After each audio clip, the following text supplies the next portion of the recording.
right.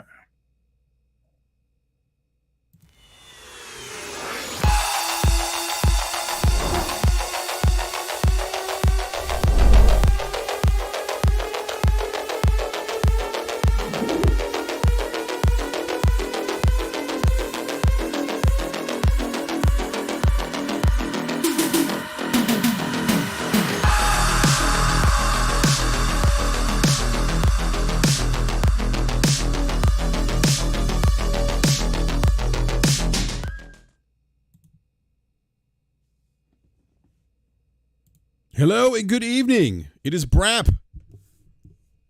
It's Wednesday night. We are having some technical difficulties with Mooch. I don't know if Mooch is going to make it tonight.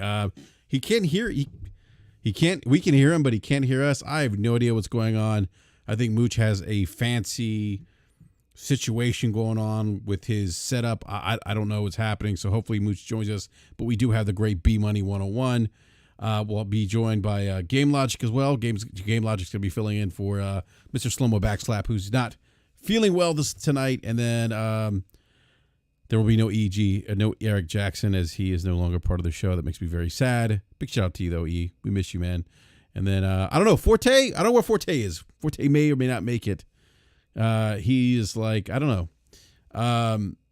Forte's a rock star. But, anyhow, we have a great show tonight. Got a lot to talk about. I'm going to actually address some things that I've seen in the community more recently. But before I do that, I want to give a big shout out to everyone in the live chat. Thank you all for coming by and hanging out with us. And do me a quick favor, retweet the link. I'm going to go ahead and do that. And retweet the link that I just put in there. So. Yes, Massel. PC is working well. There's nothing wrong with PC. But anyhow, hit that like button, retweet the link, and got a lot to talk about. Before we do that, I want to introduce my man B Money. B, what's going on, man?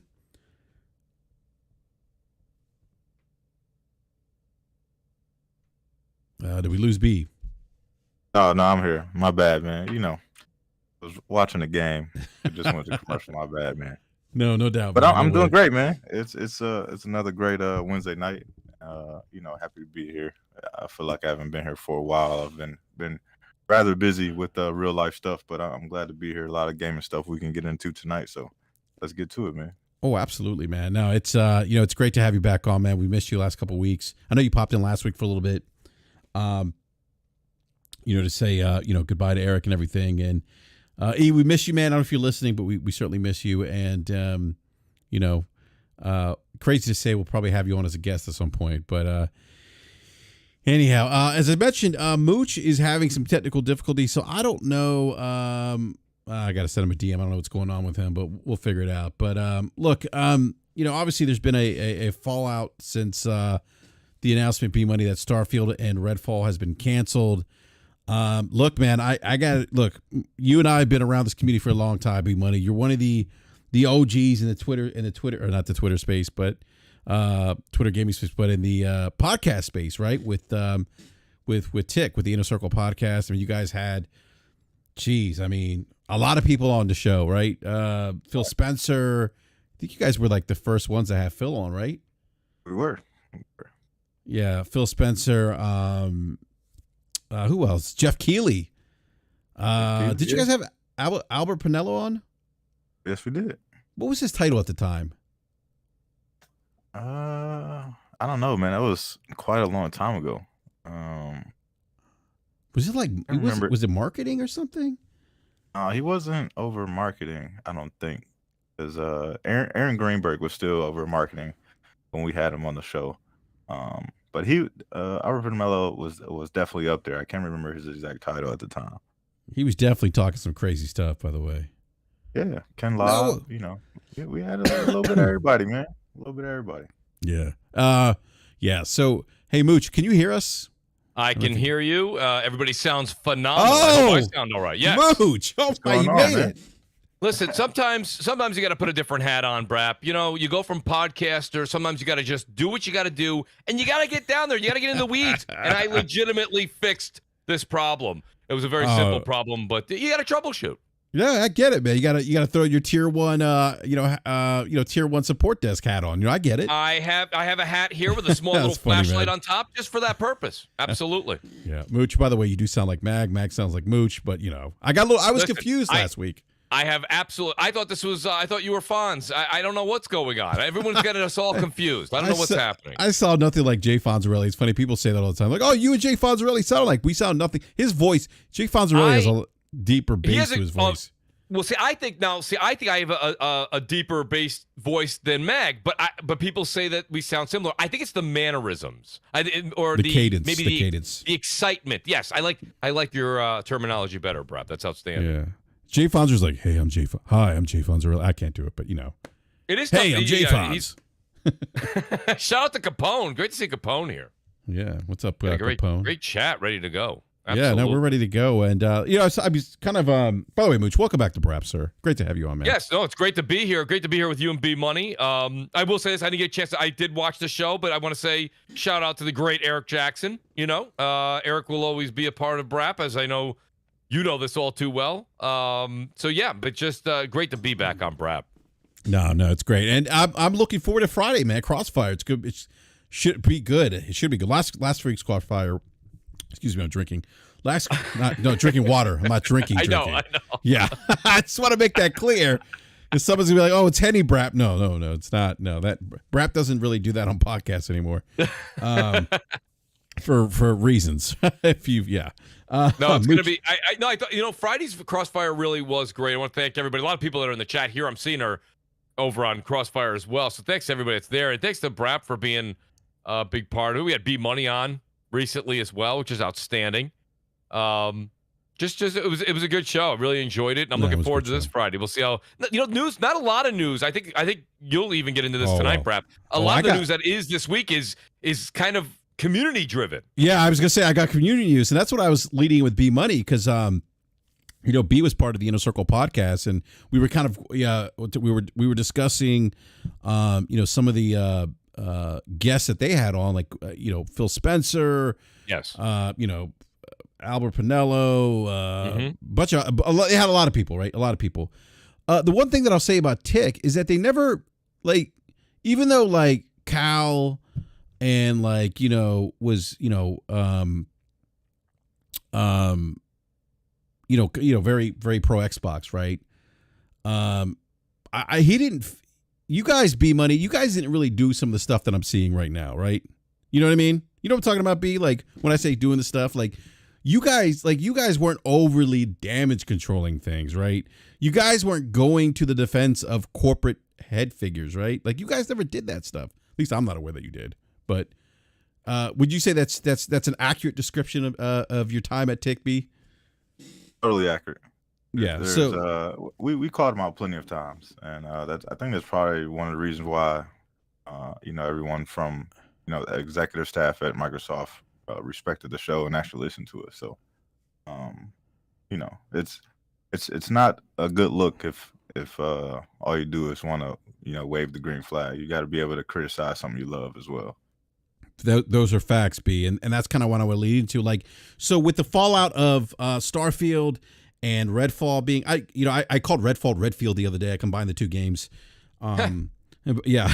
By the way, BRAP Studios is coming. We're developing a game called Redfield, and it won't get delayed. We'll probably see some game footage from you guys first. Yeah, exactly. Yes, and but no, it's interesting because there's a lot of fallout. But what's wild to me is the defense. And it's not, and Mooch, you and I, it's funny, man. We talk about the whole media buy stuff like that, that was kind of our thing back in the days. And, I've come around, Mooch. Well, I'm glad you came around because, in all honesty, it's a complete 180 from last generation. Sony was definitely the media's darling, and it's completely flipped. And here's the thing, the wild part about it, and it baffles me. This isn't really my opinion. I guess you could say it's my opinion. I think everybody's looking at the same headlines I'm looking at. When Sony was the media darling last generation, PS4 generation, they had a slower start, but then they really, really ramped up and picked up and took off. But even at the slow start that Sony had in the PS4 generation, we're we are in dangerous lengths here. I mean, look at we are really walking into dangerous waters here. We're going to be well over the 2-year mark before a brand new AAA IP comes out on the console. And I mean that's interesting. Yeah, and it's very interesting. I mean, and we'll get to that here in a second, but it's not just the media mooch. And then I talked about the blue check marks, right? Those individuals. Sure. We've also talked about look, I from my perspective and what I'm seeing, and I saw people go after Jay Fonzarelli for offering constructive criticism about the delays, the direction of Xbox, things like that. He was very articulate on your show about that on Friday. I thought he brought and the thing that I appreciate about Fonz is that Fonz is, from what I remember, he was speaking from Fonz the consumer, right? Yeah. Yeah, I took it actually. I took it even a step, definitely from the consumer standpoint, but I also took it passionate gamer. I mean, he was. Yes. He's he wants to. He's always said this to me. That's why I gave him credit, and that's what I said in his intro. Me and him had a great discussion years back, and he said, "Mooch, listen, when it comes down to it, I'm not partial to any particular box." He said, "I'm just here. I'm here for whoever puts out the best games," and honestly, that's kind of how after that conversation. That's kind of how I started to judge things going forward is what kind of product are we getting from all companies? You know what I mean? It doesn't matter. Absolutely. You've said this a lot too, BRAP. It's not just about games. It's about being a consumer across multiple different products that we purchase day in and day out, right? You have, let's say you bought a pair of Nikes, right? And all of a sudden the sole falls out. Well, you buy another pair, the sole falls out. You're probably not buying a third pair, No. So, I mean, it's just, so what it is that, you get fooled a few times. And then you're kind of like, well, where's the product? And then you start asking questions. And that's the problem is nowadays it's harder to ask. It's not that you can't ask questions. It's just harder to. Well, here's the thing that really is wild is that what I've noticed, it seems that rather than, certain influencers or check mark box, whatever they call blue box people, rather than them maybe holding Microsoft accountable or asking questions or it's okay. It's sunshine and roses. Don't criticize. We got all these studios acquisitions, and if you could do a better job than Phil, then you try it. It's like, like that's not. We have quote unquote ambassadors doing this, who self-admittedly don't play video games, which I don't know how that happens, but it does. Real quick, I want to introduce Game Logic. What's up, Game Logic? He's muted. That's not a technical problem. All right. So Game Logic is muted. He's here now. Yeah, I'm on. Can you guys hear me? You're a little low. I can barely hear you. How about now? Turn it up. How about now? Turn my headphones up. How about now? Crank it up. How about now? That's better, perfect. Gamer. That's perfect, Okay. Game Logic. All right. What's up, Game Logic? Hey, my friend. How are you guys doing? I'm doing well, man. Thank you for joining us again, man. Yeah, no problem at all. Sorry, I had to throw some things together real quick to get on here. Yeah, I know. Get Starbucks, a couple Red Bulls. I do have my Rockstar. I knew it, man. It's funny, man. I was talking to Game Logic this morning. He's like, "Hey, Brad, what's up?" or something. I was like, "Oh, I need Starbucks." He's like, "I got mine already." I'm like, "Yeah, I'm going right now to get my Starbucks." But no, it's I just feel like and I've had this debate with OBM, One Bad Mother, more recently, that I feel like a lot of influencers on the green side of the community, if you will, tend to like. It seems to me like they're. I don't know how to describe it. It doesn't feel genuine to me. It feels like it's about cuddling up next to Phil Spencer and getting Aaron Greenberg to follow you, getting Phil to follow you, getting Sarah Bond to follow you, tweeting Sarah Bond about, "Oh my God, I got my son this game and I got him Game Pass," and like, okay, that's weird. Like, why would you announce that to Sarah Bond? It's not about like, "Hey guys, like, thanks for the work," or it's like taking these corporate head figures and putting them on a pedestal and like worshiping them. It's weird to me. It's weird. And by the way, BRAP's not going to hold back tonight because BRAP's had a very bad week and a half or so. COVID in the house. Another friend passed away this week. So sorry to hear that, bro. Well, thank you, man. Sorry to hear that, man. Yeah, thank you, B. So I'm not like I just it baffles me. And then you have guys on podcasts going after David Jaffe, defending Phil Spencer, on behalf of, whatever it is. I like, what are we doing here? Famous words by BRAP. What are we doing? Why is this happening? And it gets worse. It gets worse. I brought up Tick because you were podcasting way before these other shows came up, and you guys are great, by the way. Tick was just an amazing podcast. You guys kept it about the business, and it wasn't like this thing where it was like you were defending Phil or Donnie D at the time. It wasn't like it just wasn't like that. You know what I'm saying? And it's like, and now it's like it seems like that community's so hell bent on just trying to snuggle up under the big green blanket and spoon Phil Spencer. And it's like, let's stop that, because what I'm starting to wonder now is if, because of their involvement in the community, and because you always hear Phil say, "Oh, we listen to the community. We're listening to you." And I think Tim Dog said this too, Mooch, that he actually does listen, right? I think he said this to us on numerous occasions, if I'm not mistaken. Oh, he listens, absolutely. And Tim is, talks to Phil, like, a direct line to Phil, Big shout out to Tim Dog, by the way. And I wonder if they see this stuff and he's like, "Oh, you know what? Our community, they're going to fight for us. The blue check marks are going to come out and be like, oh, it's not a big deal." Who was it? It was, and I'm going to mention his name here because it was the guy from Gamertag Radio, Danny Pena, right? Is that his name? I think it's his last name. I don't know. I think so. Yeah. He basically came out and said something to the effect that, hey, every people just calm down. Xbox is in the best position ever.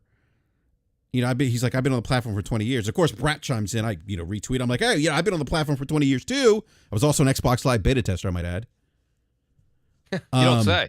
Yeah, right. I mean, how many times have you heard that? But I was an Xbox Live beta tester.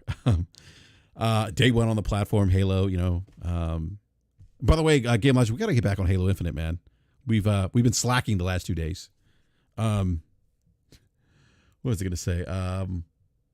So, and my point is, really, like, the best place ever, like that, and that's, it's always the same messaging. Oh, they got all these studios, but what about now? Like, we are year 3 into a console launch, or into a console life cycle, and think about this: the Xbox One, I think everyone on the panel would agree, was probably the worst launch or the worst gen for the Xbox brand, but that game launched and had more exclusives in the first 2 years than we're going to see maybe the first 3 years of this series launch. That's a problem. And it's okay to call those things out and say, wait, Microsoft, what is happening here? There's a pattern going on. There is a pattern. We can see it. We can see the pattern here. The delays, go back to Scalebound, go back to, I forget the other games that have been delayed. Crackdown 3, look at Phil Spencer's tweets about, when Crackdown 3 was delayed. Very similar to his tweets about Starfield and Redfall. I almost called it Redfield again. You look at like when the what's it called, when Game Pass, I almost called it the Game Pass, when Game Pass was announced in 2017. Look, I was excited. I'm like, this is great.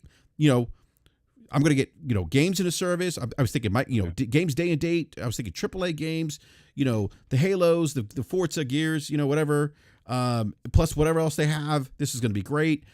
And you look at their release pipeline and what they've released since 2017, and then 2018 with the acquisitions, and there have been a couple of games in there that they've put in there, but I expected more. And if you compare that to, and I know Game Logic, you brought this up, and I think this is a great point. And correct me if I'm wrong, but I think what you have said is, since 2017, you look at their pipeline, compare it to Sony. I mean, Sony's had a probably better release cadence, has released newer IP, right? And has had exclusive content on the PlayStation 5 where the Xbox really hasn't had that. And I know someone's going to throw in Flight Sim, but that's going to happen. Flight Sim is not a is not a video, and it's also more of a PC game. But anyhow, but there's these like things here, like And if you bring these things up, you're called a hater or you're fear mongering. It's like, no, like there's tangible evidence. You could see it. That there's an issue here. So I just, I just feel like that community and the people with the blue check marks and some of those podcasters with the X in front of the name of the podcast, I think they're doing a disservice. I think it's okay. Like B Money said, it's okay to be critical of the things you love. That's my right. Anyone to chime in on the panel, please chime in, because I'm just ranting right now at this point. No, I agree with you, and it's been a frustrating week. I'm right there with you. And a few different things have gone down. I mean, and a few things have gone down a wrong way. I think the thing. Did I mention that I'm angry? Right there with you. So, I think the thing that chaps my ass the most this week has been not only it started off as just the people with the pushback and the hey, everything's okay, you're making too big a deal out of it, and what I realized earlier today, and this is where it really started pissing me off, is I was already bothered a little bit by the calm down aspect, as one might expect. But what I've really been aggravated by is it's not just that, it's that response comes with kind of a haughty, holier than thou, I'm better than you, superiority pretentiousness that pisses me off. And I'm like, don't you dare, right, turn your nose up at me and act like you're better than me because you're saying I'm making too big a deal out of this. I'm like, I don't know where you get off on that. The other thing, and I think I mentioned it in another thread, people are constantly going, these people shouldn't be trying to tell people how to run these $2 trillion companies and la. And I'm like, okay, I don't entirely disagree with you. However, I don't think that you can castigate the entire population who's making those claims, because some of us maybe do have a background that enables us to at least make a comment on that. If I was at an equivalent level of where I'm at now in Microsoft, I would have something to say about what was going on. I would be a participant in that discussion. So I'm just a little bothered by this arrogance that comes off, from like a Pena or like the influencer who was like, well, do you think you can do a better job than Phil Spencer? I'm like, I don't know that I can do a better job, but I know some elements of the job that's under discussion, more so than maybe somebody who's in marketing and PR. And maybe doesn't have that much vested knowledge in video games by their own admission. So part of that was a little bit of what bothered me. Another big part that I think people have vastly misunderstood this week is I had one person who tweeted back who was like, you guys have been bashing on Xbox for like 2 weeks. Mm-hmm. So let's talk through the chronology, right? And this has kind of been one of my big points. My big points have been all of these things are going on, and we're in the window, what I refer to as the walk-up. So when a public event is going on, the things that happen, obviously people know that from something that I refer to called PI. I didn't make up the term. It's a common term in business leadership: perception, image, and exposure. And everyone knows that in reference to that term, in the window that's close into a major announcement or public event, that when a lot of bad things happen, then that's a thing that needs to be managed. And so on 4/28, if I'm not mistaken, Microsoft made the announcement that they were going to do the showcase on 6/12. On 5/3, they launched Halo Infinite Season 2.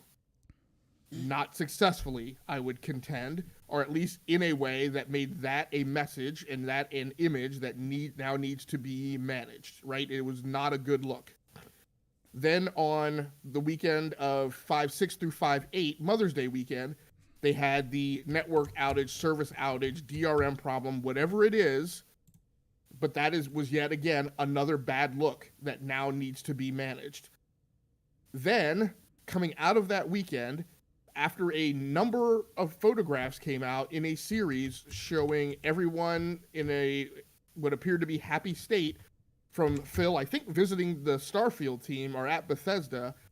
Then the announcement came out. Gabe Logic, I think they were at Rio Grande, by the way. Okay. and Gaithersburg, Maryland, by the way. Anyhow, go ahead. Gotcha. And then the announcement of Redfall and Starfield being delayed. I keep sometimes when I get ramped up, I keep saying canceled, not canceled, delayed came out. So you have a series of like Lemony Snicket series of bad events that have happened in the walk up to this event on 6/12 that make a bad image and make a stink. That network outage also hasn't been really addressed, right? In terms of what really went on, what the problem really was, the software bug that is apparently out there and how it's going to be resolved and fixed. And so none of us made those things happen. Like I think I said to the other person, I'm not Bruno. I didn't make those things happen, right? But those are all things that Microsoft did to itself, which kind of brings me to my third point. I'll get off the mic here for a second, even though I got a few other things to go through.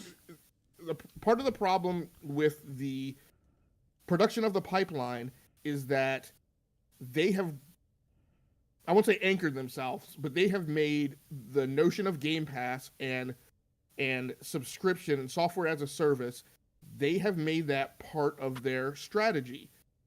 That now makes it incumbent upon them to put things into that subscription service with a level of consistency that convince the subscription base that it's worth their money to be putting $180 a year into that. If Game Pass weren't a thing, I don't know that this conversation would have as much gravity as it does. But the fact of the matter is now that there is so there's an upside to Game Pass, and that's it's a persistent cash flow and revenue machine, right? There's money constantly coming in, and that's a good thing, and investors like that. There's a bad thing to that in that it's an ongoing, persistent thing, and so things constantly have to be put in it. And since Microsoft did that and did that to themselves, there is now an expectation for things to constantly be put in there. And for some people, some part of the consumer base, some part of the subscription base, there is the perception that there is an insufficient amount being put in there to warrant the $180 a year value, and that's what a lot of the conversation is about. So the people who are being gatekeepers and saying, don't worry, you guys are overreacting, are people who are basically trying to say, you're not allowed to feel the way that you feel. You're not allowed to give a voice to how you want to spend your money. You're not allowed to express whether or not this service is of value to you or not. And therefore, you shouldn't have a voice in what is supposed to be a kind of democratized communications channel that all gamers are supposed to be participating in. And Game Logic, that actually happened to Jay Fonzarelli. He was actually blocked by somebody at an Xbox-centric podcast or website or whatever for voicing his displeasure as a consumer. I want to give a big shout out to Gaming Forte. Forte just joined us. What's up, Forte? Fairway Forte's in the house. What's up, man? What up, though? How you guys doing today, man? I missed you, Forte. No, you didn't. Dude, I always miss you. What do you think I call you every day, man? No, I thought you'd call me because you want something. Oh, you only... Wow. Nah, just messing with you, man. You think I only call you? You think I only call? It's actually the other way around. You only call me when you have to meet those month-end numbers at your store. Yeah, when it's 0 hour and the quarter's about to end, I'm calling Enrique. We need to sell one more PlayStation. Oh, I know. I'll call Enrique. I need you to come buy this this Halo, another one of these helmets from me. Oh, do you have a helmet? I have 3 of them. What helmet? You said a Halo helmet? Mm-hmm. Oh, bro, we got to talk. Yeah, we can talk. There we go. All right, let me. Well, great to see you though, Forte. Let me get these super chats real quick, and I'll go back to the panel here. We have. Hold on, I think I just missed some. Hold on. Face 23. I don't know. Okay, Face. I was called Face 23 with the $20 super chat. Says Xbox was doing really great. Then DRM problems, Starfield and Redfall delay after they announced their summer showcase. Xbox Civil War, Xbox Ambassador, defending head figures and not playing games. What else can go wrong? And then Face 23 with the second $20 super chat. Thank you, by the way, Face. Really appreciate that. Appreciate that. It says Xbox executives trying to change the definition of a gamer. What the hell's going on with Xbox? I'm not sure about them changing the definition of a gamer. I may have missed that, but anyhow. No, Logic, great points. Want to open up to the rest of the panel. Throw it to you, Mooch. Mooch, what are your thoughts, man? Like, yeah. I mean, you know, a lot said right there. It's to me, it's more of an alarming thing. We've been saying this week in and week out on Crossfire that, you know, I'm I'm glad, actually. I'll go ahead and find the silver lining here. I'll say that there was surprisingly a large amount of people that have been coming out in the past few weeks to say, you know what? Listen, November 20th, 2020, I bought an Xbox Series X. And here I am going into 2022, the middle of 2022, patiently waiting. And that's fine, for November 11th. And what was seemingly going to be a release of Redfall this summer. Redfall didn't ever get officially delayed. It was all like rumored it was going to come out in the summer, and then we heard through the grapevine that it might get delayed. Now they officially mentioned the delay, and then of course Starfield gets pushed back. And it was just good to see some people that had been defending come out finally and say that this is a problem. And the other issue that I have is that beyond the delay, we have not seen any gameplay at all. So let's just for argument's sake say the delay didn't happen and the games were coming out this November. People are like, I can't wait for Starfield. Redfall and me are getting hitched. And I'm like, you don't even know what this game is. So, beyond the fact of the delay, we don't know what's coming. And then people say, well, Mooch, you're just hating. You don't understand. Contraband's coming out next year. What's Contraband? It's a game, Mooch. It sounds like an 80s rock band. Actually, my point being, it really does, doesn't it? It sounds like an 80s hair metal band. It does. It really That's does. hilarious, Like they went man. up right against Poison and Def Leppard. Listen, the point of the matter is this.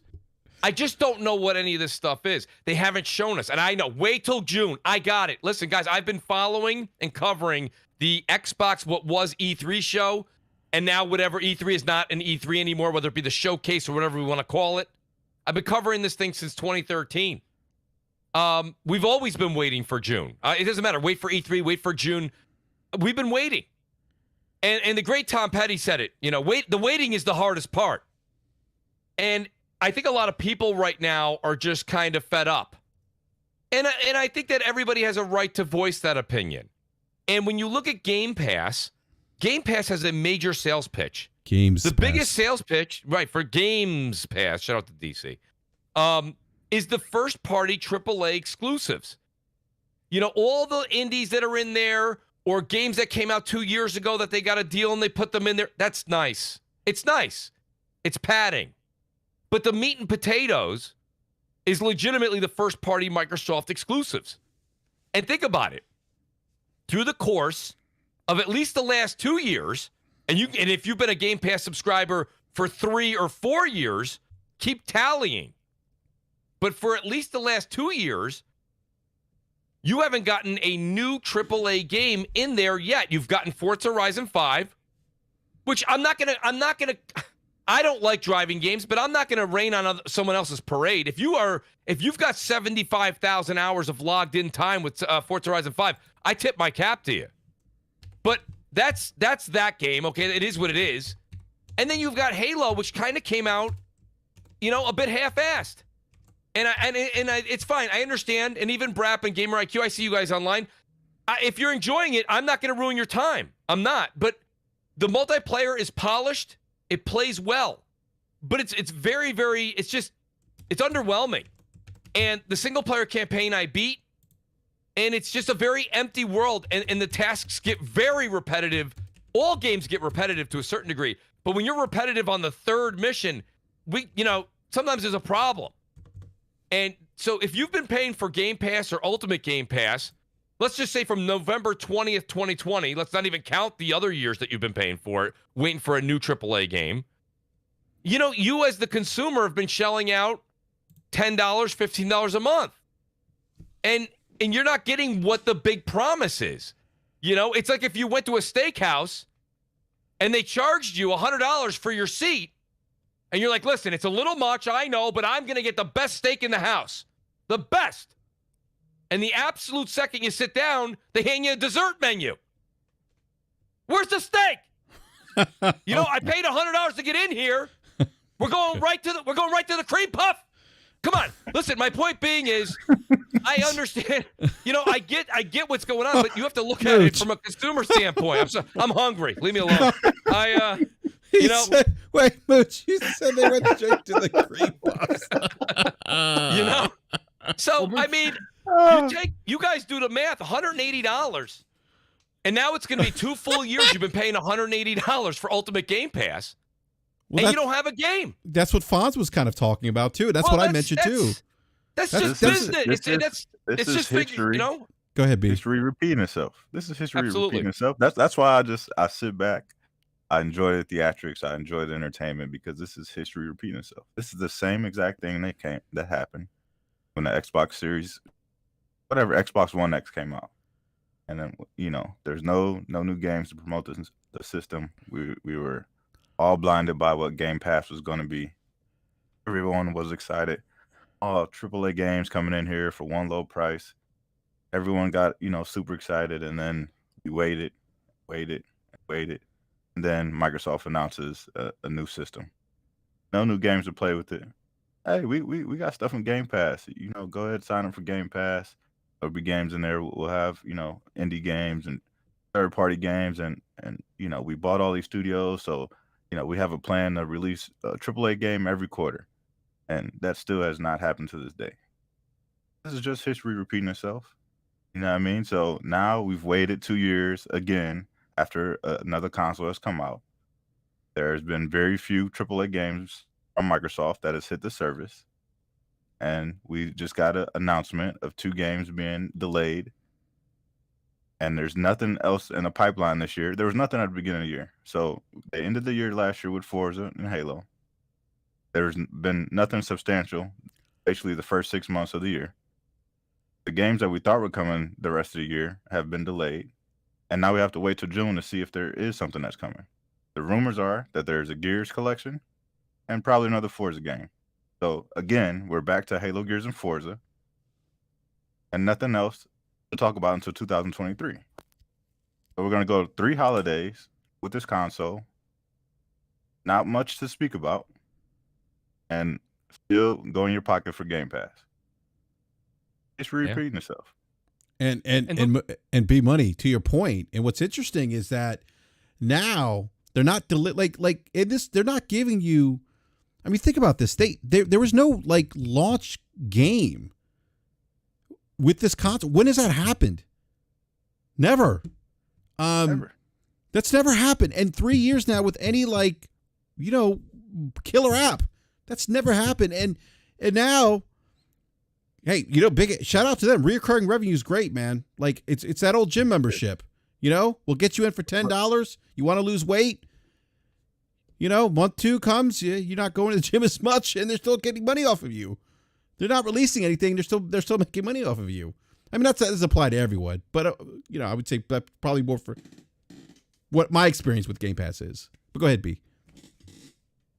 You just have to you start to question what's going on. Everybody's like, oh, if you could do the job better than Phil, then you go do it. And it's like, no. Phil's getting paid to do the job. The job is not getting done. At the end of the day, he's the face of Xbox. So that's who we're going to question. That's who we have to pull to the carpet. He's got to be the one to answer everyone's questions.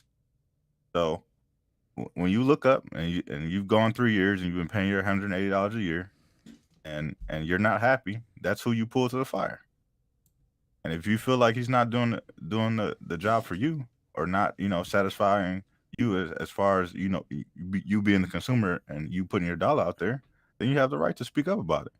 If people are fine with the content that's been provided in Game Pass and the stuff that's been on Xbox, then great. Mm-hmm. Then you continue to enjoy that. But That's you right. can't be mad at Enjoy the people who choose to speak up and don't feel like they're being treated fairly for their dollar.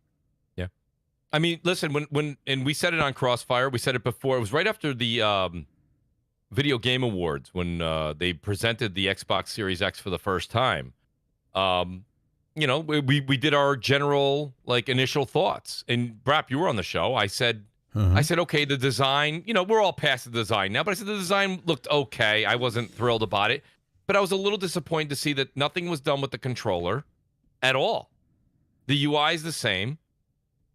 And, when you go and spend $500, number one, you want the games, right? So let's just put that front and foremost. But then there's other things that you just kind of look forward to, right? The ingenuity that went into the next generation. The controller's the same. The UI is the same. You traded in, you took your Xbox One X, you went to the store, you went to see the Great Gaming Forte. The Great Gaming Forte gave you $250 trade-in, which was phenomenal. Thank you, Forte, for your Series X. You go home, you plug it in. Forte said you're welcome. Well, absolutely. Well, paying customer. Thank you, Forte. I appreciate that. That's why I'm a big GameStop fan. I dig in all my business. I go to GameStop because of Forte, but go ahead. Well, if I live closer to Forte, I would go see Forte. But listen, it makes him feel better that his stock options are doing well. The mooch is buying from his store. Absolutely. I always endorse those guys. But my point being is that you plugged in your Series X, and honestly, except for the time it took you to go see Forte, come back, plug in your new console, you didn't have a new game to play. You had the same UI and the same controller. So now go ahead. Everybody wants to laugh. They have every right to. You don't like the way the PlayStation 5 looks? That's fine. But a redesigned controller. The controller has the microphone built into it. It has the touchpad from the PS4 DualShock 4. But then it has the haptic feedback. The haptic feedback. And I'm telling you, the controller just feels good. And for the first time, I can say since before the 360 era, okay, because I thought the Duke with the OG Xbox was just a bit too big. It didn't feel comfortable. If you liked it, kudos to you again. That was too much. I think the 360 held the crown. Xbox One era still held the crown because I don't think the DualShock 4 really deviated enough from the 3 to make that leap. This was the leap. I do think that the PlayStation 5, has the better controller now. It's fine if you don't agree. By the way, there's nothing wrong with the Xbox controller, but I think that the subtle differences in touches that Sony's made not only gives you that next-gen feel. Remember, again, you took $500 out of your pocket and bought a console, right? The other thing I did, I came home, I got to play Miles Morales, right? Demon Souls, And shame on me. I bought Demon Souls. I platinumed Miles Morales. And I didn't even really get into much of Demon Souls, to be honest with you. But you want to have that one game where you just enjoy it, And I don't care if you're going back to the SNES days with Super Mario World. I don't care what you're talking about. You bought that new Genesis and you had that Sonic the Hedgehog. It doesn't matter what generation you want to go to. The Xbox One that you said earlier, BRAP, the Xbox One, even though everybody wants to make fun of it, go ahead. But the Xbox One actually had a great launch. I thought it had a great launch besides the DRM BS. Well, okay? Mooch, which came full circle. But I'm just saying. But look at the launch titles, right? There was Rise, Son of Rome, which we could Rise, debate. Dead Rising 3. Yeah, Dead Rising 3. Forza real quick, 5. Mooch. So Dead Rising 3 is interesting because it was one of those games that was really designed around the architecture of the Xbox One. I remember developers, Capcom, talking about the fact that the new Xbox allowed them to put all these zombies into one space in ways they could never do before in previous generations. So not only I guess my point in bringing that up is we haven't seen a game really necessarily do that for the Series X. I know somebody's going to talk about Flight Simulator, but again, well, outside of Flight Simulator, that game was a slideshow, man. Stop it. You say Flight Simulator? Dead Rising. That was a slideshow, bro. Let's be for real. But you didn't like it, Forte? The game was straight, but it was still a slideshow. Would it be better on? Did they never gave that game a X enhancement? Did they for like the Xbox One X? I don't believe so. That's they never did. Yeah, that's what I'm saying. I think that game would have been so much better now than it was. Did it? I always go back when people talk about the launch title. I was like Rise was really good. I think there was a lot of good games that came out, but when people bring up Dead Rise, man, that game was, oh my God, it barely ran half the time. It was there. It was Dead Rising 3 was definitely it was a stuttery issues. It wasn't without its issues, but it was eye candy as far as that's what generation. It was. That's what it was. Yeah, it was a show what next gen could potentially it looked really good in screenshots. You're right. And I think the same goes for Rise. Rise was a lot of QTEs and just kind of very, very extremely linear really path.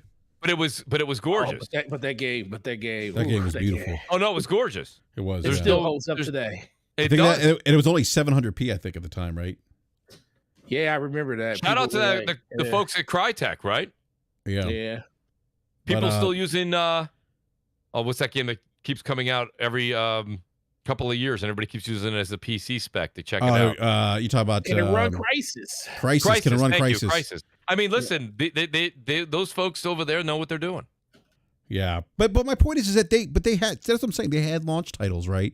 Launch games. did. They had games. Go back to the OG Xbox, right? Yeah. They talked about the built-in hard drive, and I said this on a BRAP rant with Game Logic on Sunday.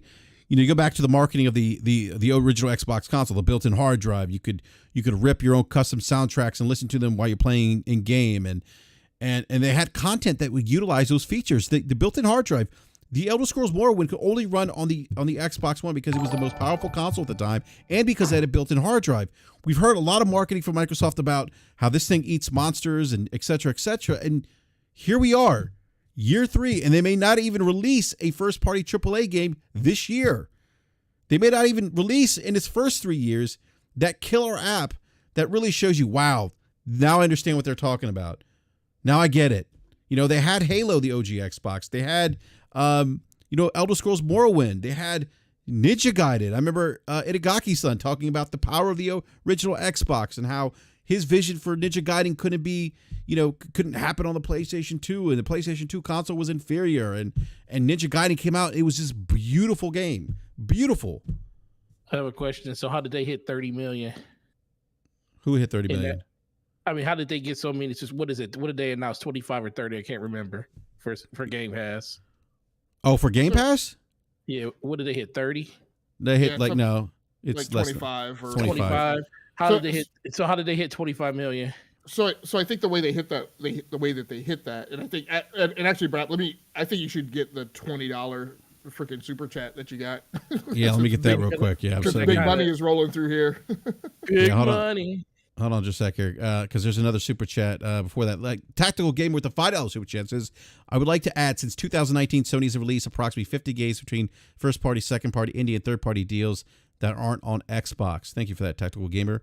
And then Mike with the Canadian $20. Thank you for that, sir. Says $180 for Mass Effect, Legendary, Hitman Trilogy, Guardians, Forza Horizon 5, Halo Infinite campaign, Back 4 Blood, It Takes Two, Hades, The Ascent, Scarlet Nexus, Psychonauts 2, this past year alone. How can you say there's no value? Mike, I will answer your question. No.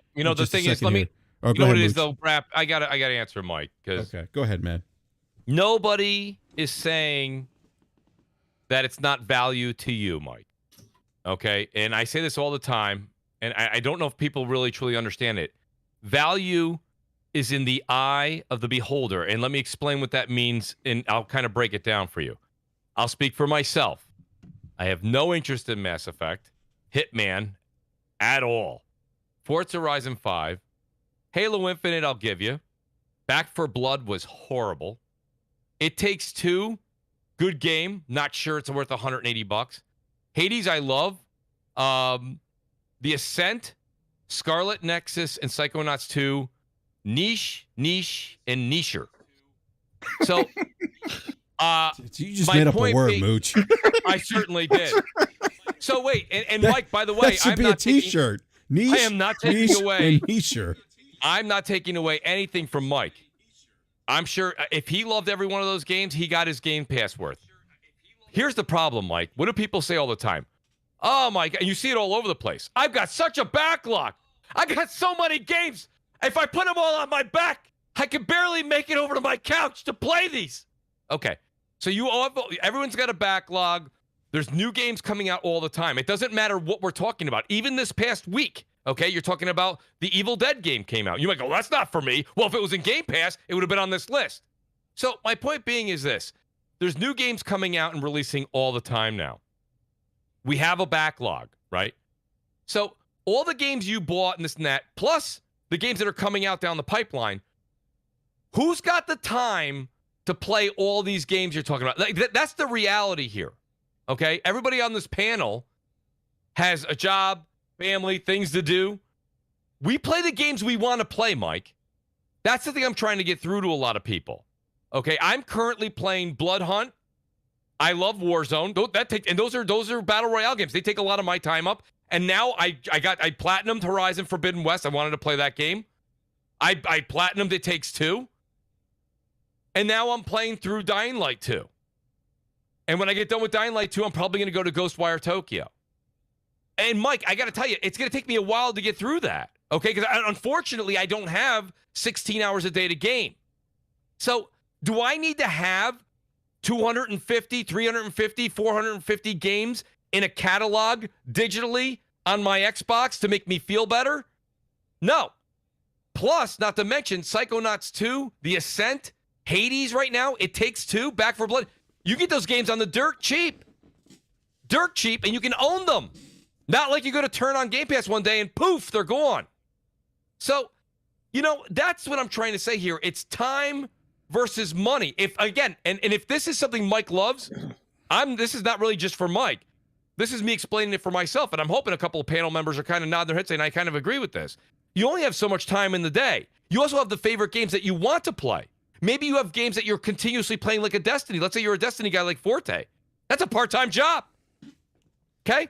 He doesn't necessarily have time to go play The Ascent, Scarlet Nexus, Back 4 Blood, It Takes Two, Hades, Forza Horizon 5, Halo Infinite, Mass Effect Legendary, Hitman Trilogy. Play all the Hitmans too there, Forte. So, I mean, that's what I'm trying to say here is we just like to cater and say, well, this is just clearly a good value. That's fine. I'll go along with you on that. Game Pass is a good value. However, the caveat is that it's a good value for you and for others, not necessarily for everyone. And when someone speaks up on it, that's when there's a problem. So to make some comments, maybe in support of Mike's comment, or at least to flesh it out as a question, right? Because I'm hoping that by now, after 4 podcasts worth of saying it, people have gotten the point that the whole discussion of the value proposition is per user, right? And everybody needs to make that decision on their own. The other part of this is the business discussion or the business claim. And I think what Mike is railing against a little bit is the claim that the pipeline of stuff going into Game Pass is insufficient, right? And so he brings up a good point that whether I like these games or not, what he's saying is that the fact is that the pipeline is being filled, right? The content is being placed in the bucket that is commensurate with the $180 fee.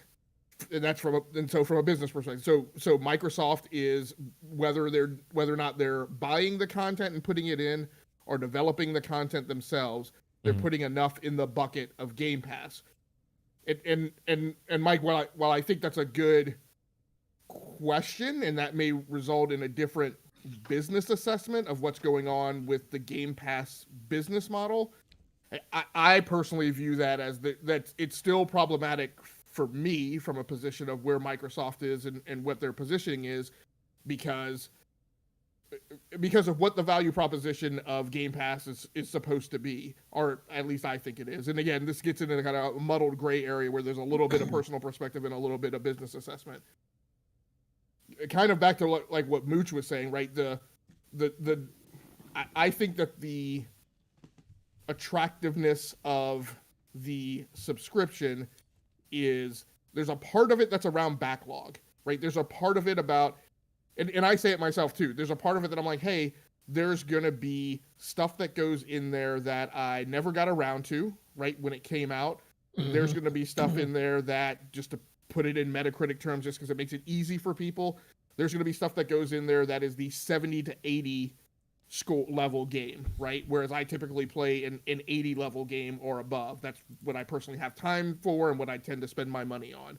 And so there are kind of smaller, in my mind, what I would say less relevant titles that I don't get around to when they first come out. And those are great because they go into Game Pass. So a lot of these, whether or not it's because they're remakes, remasters, loop backs of like stuff that's been out before, right? Your Mass Effect Legendary, I mean, Hitman Trilogy, I don't count that as big a get because it was really around Hitman 3 because you probably already got around to Hitman 1 or 2.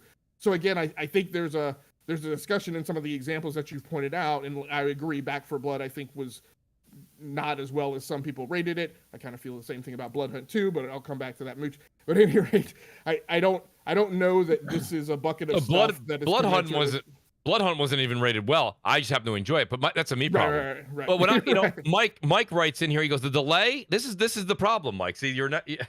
He says the delay in Xbox not having anything for 2022 has nothing to do with Game Pass. So I don't know why Mooch has to bring it up. I personally think it has everything to do with Game Pass. That's the sales pitch. Yeah. That's what gets your butt in the seat is first party AAA games. He writes back again. No, it doesn't. That's a first party issue. Game Pass as a service has lots of content for you. But the majority of people, if you were to poll them, what's the most exciting thing about Game Pass? They're going to say, I get Microsoft's games day and date. That's the reason. It's the sales pitch. It's actually what Microsoft, I believe, says first. It's their sales pitch. It's the most value in there. You know? And if you don't see that, Mike, that's a you problem. And I'm not saying you can't enjoy the Hitman trilogy or the Ascent. You can enjoy those games. I'm not going to sit here and rain on your parade. But when we're having a general discussion of Game Pass and what the majority of people have really signed up for, the bread and butter, like I said, don't get me wrong, okay?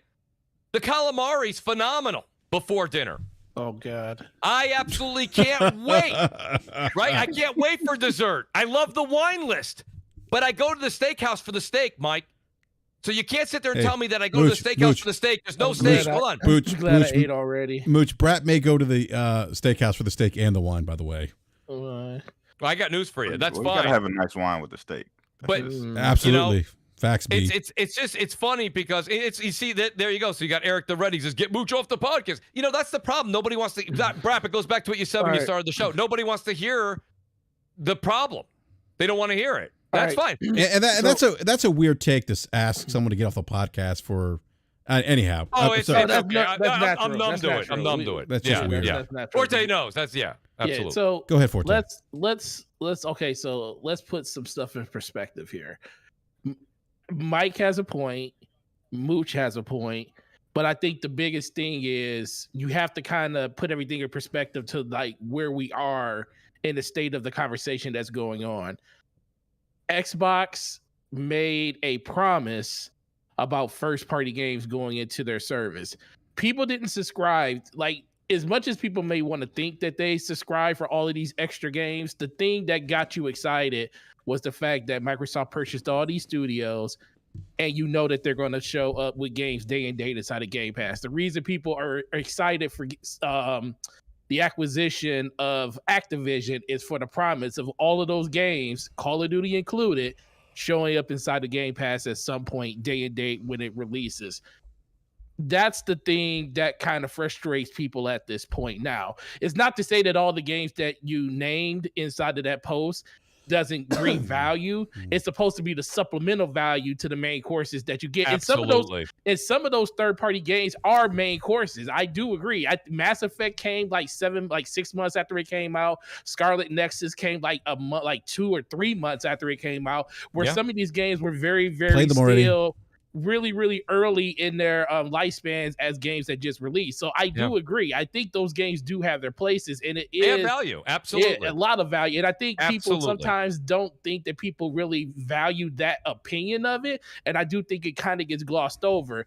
But the overarching reason people went into Game Pass was the fact that Microsoft promised a certain thing, and they're only living up to 60%. I'll say 50-50. Because I do think they do their job when it comes to third party. They're always getting third party games in there on a consistent basis. They're bringing brand new games, not brand new games, but they're bringing games within the first couple of months of them hitting the service. So they're living up to that expectation, but they're failing on the one side of it that everybody truly subscribed to the service for, which was the first party stuff. And even myself, that don't even really dabble as much into Game Pass, even has some stuff to say about like, yo, I am a person that really likes sci-fi. That's why I play Destiny. That's why I play Halo. I really was looking forward to seeing what Starfield was going to be because I'm not a huge Bethesda person. So the fact that game got delayed was kind of like wow, what are we going to play this holiday? You know, we know there's stuff going to come because we don't think Xbox is going to have a completely empty calendar for the year 2022. But now we're truly waiting for what's going to happen on June 12th to see exactly what they're going to have for us in offering. So I think it's just kind of disingenuous to make it seem like it's all about the third party stuff that they bring in there, because I do think they do a great job in bringing that stuff, but we can't ignore the other half of it. And that's the part that people got to kind of understand, because you may like the third party things and you might subscribe for that, but the overarching amount of people subscribe for the promise of first party games hitting that service. And as of right now, Halo was one of them. And if I had to say of any of the games they did, Flight Sim, really good. I disagree with Brad when he said it's not a game, because it is a game. It did release on a console. It is definitely a game. Not according to Microsoft. Listen, it just doesn't play best on console. It plays best on PC. Not according to Microsoft. They said it's a simulator. Microsoft said it themselves. They said it's a simulator. Brad, do we listen to everything that Microsoft says? No. Oh, so now, we never have, Brad. So now Microsoft. So wait, now Microsoft is wrong. They're wrong for saying that. Then they misspoke.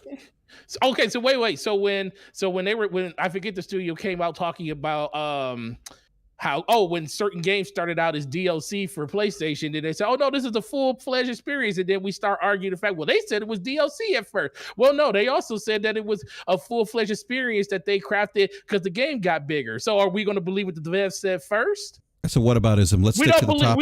We don't believe. No. Like I said, is Larry Herb a developer? He came out and said the same thing. Let me ask you something. Do you think God of War's coming out this year still? Yes. Yeah. Why? Because the developer came out and said it? No, because I told y'all this last year. Well, see, I agree with you, B. I agree with you because you've been on that square the whole time. You are making a very disingenuous argument here. The fact of the matter is Microsoft came out and said that this game is, in fact, a simulator and not a video game. Oh God. Okay. Well, we're moving on from. We're gonna agree to disagree on that situation. But like I said, unless you know something else I don't know internally about Microsoft. Listen. I don't want to argue with you right now. But listen, I think that was a great thing that they did bring out. They brought it out a year later on console. I think that's going to be the same thing they're going to do with Age of Empire. I think a year later, because it will be, by the time this announcement happens, it will be a year later. We already got keyboard and mouse support on console, so I do think Age of Empire 4 is going to be the next one, which is something that you can actually bring into the phone. How many people are using mouse and keyboard on console? A lot of people. Are you serious? What is a lot? Listen, just as many people that are over there probably using PlayStation 4 controllers on their PlayStation 5. That's I'm asking you the question. What is a lot? Who knows? It's still what? So you don't even know it's a lot. You just throw shit in the air. Come on, man. Are you serious? I'm sorry. Are we about to literally sit here and say that there are not people? I never said that. I said. What do you consider a lot? I don't consider. I didn't say most. First of all, I'm not. First of all, I didn't say half. First of all, I'm a quarter. First of all, a lot. The onus of proof lays on you, sir, as you made that claim. I did not make such claim. The onus of proof is for you to objection. Tell me exactly objection. What it is. Leading the witness. You are not leading the witness. You are not whole law. This is not Amy. This is not Amy Heard versus Johnny Depp, sir. You already lost. Objection. That fight. You thought it was. Objection. No, I'm not the one that made a claim. I am not crap gamer, sir. I'm not saying you are, but you made a claim. Okay. Once again, trying to move on because I don't want to get mad at BRAP. Like I said, they got experiences coming out. They will come. It's just disappointing that those games are not coming this holiday. At least the ones that we were hoping were coming this holiday. That's it. Right. And that's what I've said the entire time. Everybody had an assumption of what was coming. A lot of people were excited. A lot of people were hyped for stuff that we all thought was coming, and it got delayed. And that's just a simple fact. We don't know what else is coming. They have a showcase or a show on June 12th. I'm sure they're going to announce some things for holiday season. They just aren't the games that we initially thought were coming. Yeah, I mean, I do want to reiterate what B Money just said. I mean, delays happen, first of all. So this is not something that you sit there and say, oh, like we all say this a million times, and it's true. I mean, rather delay the game and get a good game. So I'm right there with that. But this all comes down to, and maybe this is BRAP, maybe this is a segue into your next subject, which is, when you're in a position of leadership, whether you're talking about Phil, you're talking about, Matt, you got to understand that they have been told along the way how things are going. They were Bethesda and ZeniMax. The acquisition was announced, I believe, in September 2020. Guys, tell me my dates if they're wrong. But they've been together for quite some time, working together here. So if this was kind of just, creeping along, and they said, listen, there's a good chance that we're probably at about a 60% chance that we're not going to make schedule. At that point, it's up to management to have a fallback. Now, the problem is, good segue, if you by look the at way. Yeah, and if you look at what's going on right now, the fall, for example, this isn't they always say, remember that money doesn't buy everything, right? Sure as hell buys a lot. But it doesn't buy everything. And the problem right now is if you look at it, there's been other times where Microsoft was able to go out and grab a third-party deal and jam it into Game Pass, and it's kind of a deflection, right? So we look at what's coming down the pipe this fall. You've got, I believe, Gotham Knights. I think others have said this that are in the media. A couple people have pointed out that Call of Duty is already under a contractual obligation with PlayStation, so that wouldn't go into Game Pass. And there's another game that's coming out also that Sony has some sort of contract. I believe Hogwarts, they have some kind of contractual obligation, so that wouldn't go in there either. So you got a situation where Microsoft, even with all the money they have, you can't just instantly, poof, make a game appear and throw it in Game Pass. So it does seem to me, unless Gotham Knights ends up in Game Pass, which very well could be, that's my guess. If they're trying to get a Band-Aid at all, maybe they're not. If they are trying to get a Band-Aid at all, and shout out to, I believe Colin Moriarty said it. I only saw the clip of that show, but he said, at this point, that's an ultimate loss. And it's funny because no matter who you talk to, a lot of people are like, well, they can afford it. They can afford it. They can afford it. Well, Game Pass has been a loss this entire 5 years. Now you go ahead and you actually delay those two games in Redfall and in Starfield. That delay costs money. Now you have to go and get a Band-Aid like a Gotham Knights. That's money, and as Colin said, that's not recoupable money. It's literally hemorrhaging cash. And everyone's like, well, don't worry about it. They got it. Listen, I don't care who's who. If you've ever seen any of the Warren Buffett, when he gets out there and he talks about money and how he makes money, he gets pissed off when he says he lost $5. It's like, when it comes down to it, companies, investors don't like to lose money. So this is a loss for them all the way through the rest of 2022 into next year. It's just going to cost them money continuously. And the one thing we talked about on Crossfire that I think a lot of people even agreed with me on, we'll see if the audience does here in the panel, but we keep hearing about every 6 months, 12 months, the small incremental jump. We went from 18 to 21 to 25 million. Well, now for the foreseeable future, all the way till maybe March or April, not getting a new AAA game, Game Pass is probably going to lose some subscribers over the next 12 months. It's just like a gym membership or anything else, right? People say it all the time. I got Netflix for Stranger Things. The minute Stranger Things is over, I got rid of Netflix. Well, if what you thought was coming down the pipe is not coming down the pipe, well, you just retract that and you will subscribe later. And that hurts because investors are going to see the drop, which is hence why the Band-Aid needs to be done.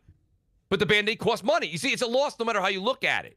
So the point of the matter I'm trying to make here is that Microsoft probably should have had a fail-safe in there, even if it is a Gotham Knights. And we'll see if they actually do. Well, but they have to have something to plug in that hole right now, BRAP. And that's a major crevice right now. Yeah, and Mooch, so and I wanted to talk about that because it's, we've talked a lot about, the delays and the pipeline and so the question that I've been thinking is where was that fail safe? Like, where was because I've seen a couple of people say in the chat, oh, well, you know what? They just acquired these first party developers, these studios. You got to give them time. Okay. Well, I'm sure Microsoft's cognizant of that time. So then where's the other stuff to put into Game Pass that's not like older stuff?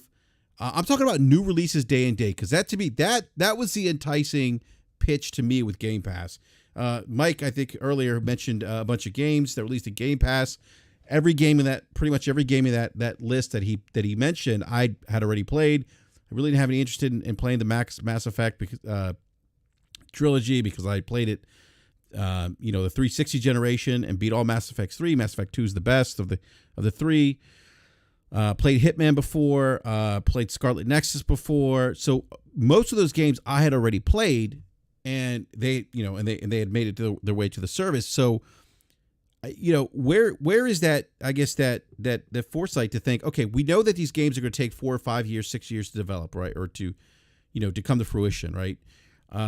There's probably going to be a delay. Obviously, the pandemic hit. I get that. But where is okay, we need to pad Game Pass. We need to start making some deals. There's an article by Imran Khan where he says that, speaking to developers and publishers, he understands that Microsoft themselves is being outbid by Sony for third-party content, whether it's marketing rights or exclusive third-party content.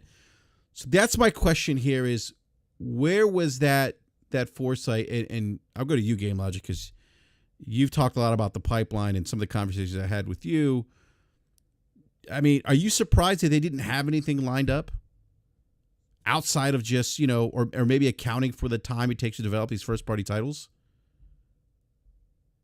I guess most of my questions are around, and people have said, COVID's impacted, and I get that. I mentioned on Sunday, I was impacted in my development plans by COVID, and I had to compensate for them. I guess the questions to me that are outstanding is I get that they were impacted by needing to transition to remote and maybe transition back if that's what they've done. But if they corrected the pipeline in 2021, right? If they were running behind in 2020, and that's why the console went ahead and launched without a lot of the key titles there. That's why there wasn't a Forza Motorsport 8 at launch. That's why Halo Infinite wasn't ready, partially, or why it looked as bad as it did the first showing. If they corrected for that by 2021, then what's up with the miss in the cadence in 2022? So that's one thing. I guess another question is I don't fully understand, why you acquire Bethesda if they're not to fill gaps. One of the things we talk about when we make teaming arrangements, mergers and acquisitions, partner agreements, etc., is that, in a business, we're not going to go out and acquire someone unless they're providing something that we can't do for ourselves. And so to acquire Bethesda just to have them cancel a game and not help fulfill the pipeline, I feel like there should have been something with a little greater assurance and confidence in delivery if it was needed to fill the roadmap.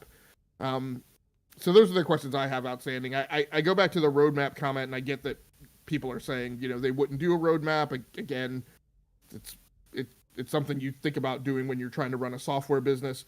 The problem is I also don't see, the larger problem is I also don't see a management with filling the roadmap as a goal.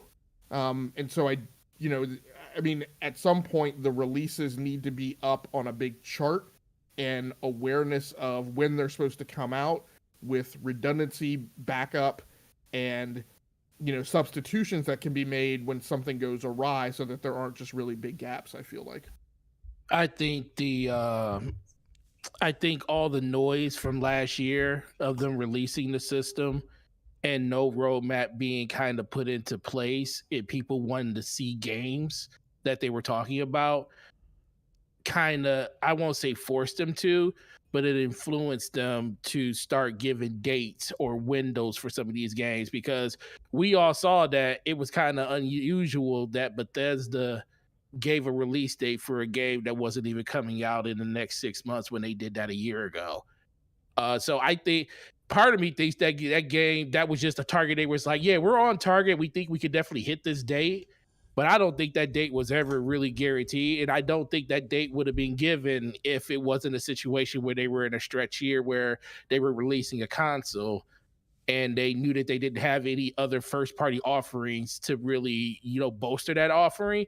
So they used the announcement of games that they know that people were excited about to give release windows to let people know, like, hey, you will expect to get these games within the next calendar year. There's a reason, like, whenever have you heard them say a game like Redfall was going to get a spring or summer release and they not even show you any type of gameplay for it? It's like when they showed it last year, we were like, oh, next year for real?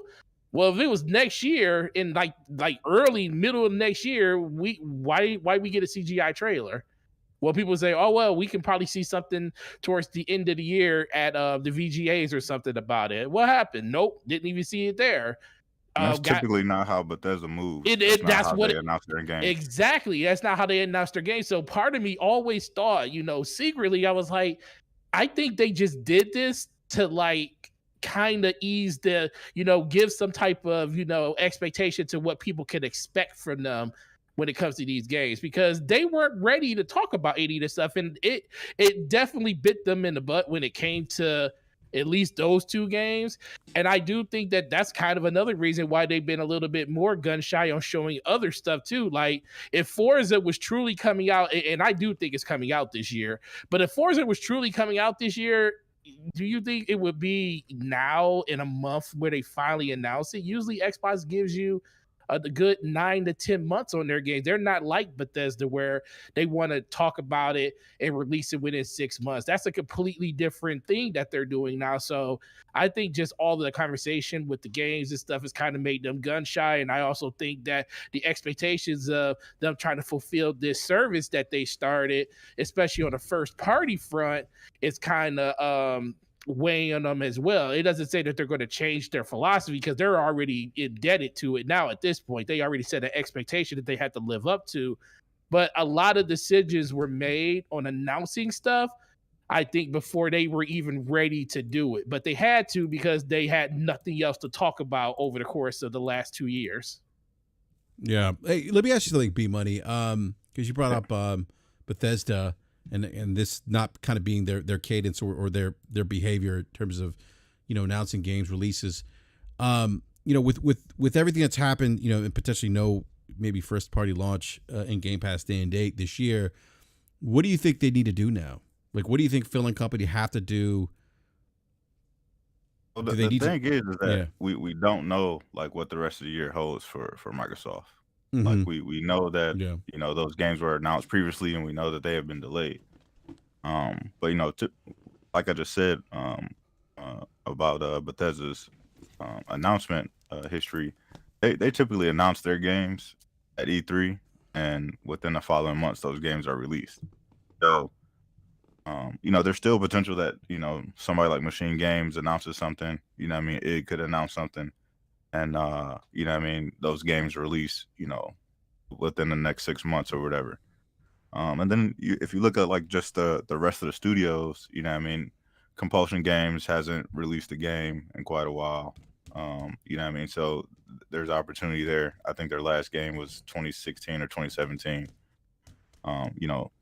They have quite a few studios that could announce like smaller projects that could come out.